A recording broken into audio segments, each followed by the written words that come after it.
The melody clung to Elias Thorne like a shroud. It wasn't a pleasant tune, not by any stretch. It was a dissonant, scraping thing full of notes that shouldn't exist, a subtle vibration against his very bones. Since leaving Blackwood Manor, since taking possession of the music box that hadn't left him, he tried everything to silence it, heavy drinking, loud music, even screaming into the echoing emptiness of his office. But the tune persisted, burrowing deeper into his mind. His office itself was a reflection of his state. Once meticulously organized, stacks of case files now lay scattered amongst overturned furniture and dusty tomes on obscure folklore. The gaslight hissed, casting grotesque shadows that danced with the melody. Elias hadn't shaved in days. His eyes bloodshot and haunted. He ran a trembling hand through his thinning hair, the sensation of something crawling beneath his scalp. Abernathy had been frantic when he's hired him. A nervous man, perpetually sweating, with a tick in his left eye. Abernathy had acquired the music box at an estate sale, unaware of its sinister history, the whispers of Blackwood Manor's tragic end, the disappearance of the Blackwood family doctor. Alistair, his wife, and their young daughter had become local legend, fueled by rumors of occult experiments and pacts with forces beyond human comprehension.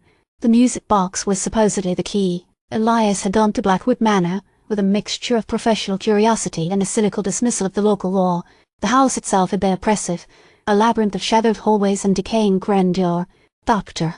Blackwood, a gaunt and spectral figure, had been eager to pass the music box into someone else's hands. Silas, the groundskeeper, had watched their every move with unsettling stillness, his face an unreadable mask. Now, the memory felt distant, dreamlike, a fever dream woven from gaslight and dread. But the music box was real. It sat on his desk, a small, ornate thing crafted from dark wood and inlaid with silver filigree. The melody emanated from it, a siren's call luring him towards an abyss. A sharp pain lanced through his temples, and he staggered back, clutching his head.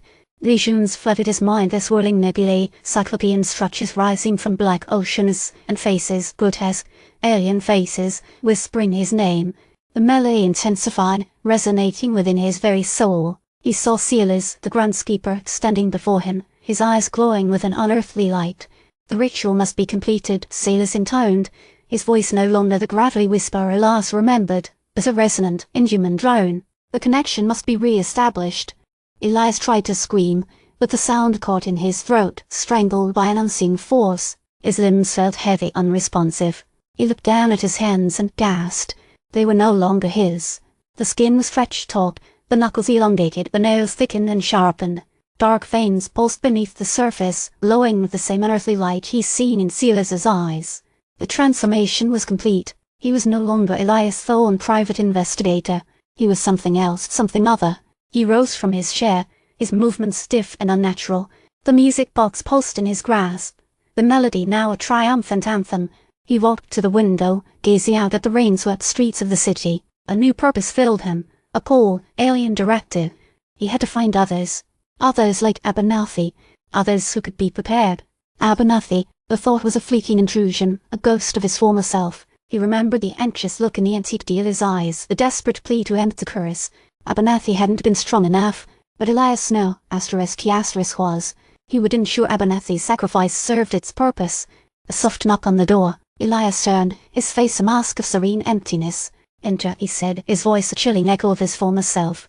Abernathy stood in the doorway, his face pale and drawn. He looked ill, almost spectral. "Mr. Thorne," he stammered, his voice trembling. "I am hearing it again. The music." Elias smiled, a slow, predatory curve of his lips. "Yes, Mr. Abernathy," he said. "You are."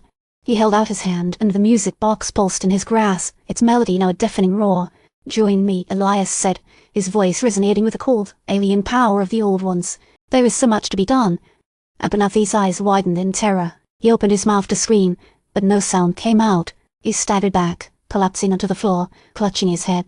The melody swirled, filling the room, drowning out Abernathy's silent scream. Weeks later, a faint melody drifted from Abernathy's antique shop, carried on the wind. A melody that whispered of ancient evils, of cosmic horrors, and of a world slowly succumbing to the will of the old ones. Silas, standing beneath the oppressive shadow of Blackwood Manor, watched the storm clouds gather above. A faint smile played on his lips. "The work continues," he murmured, his voice resonating with inhuman power. "The song grows stronger.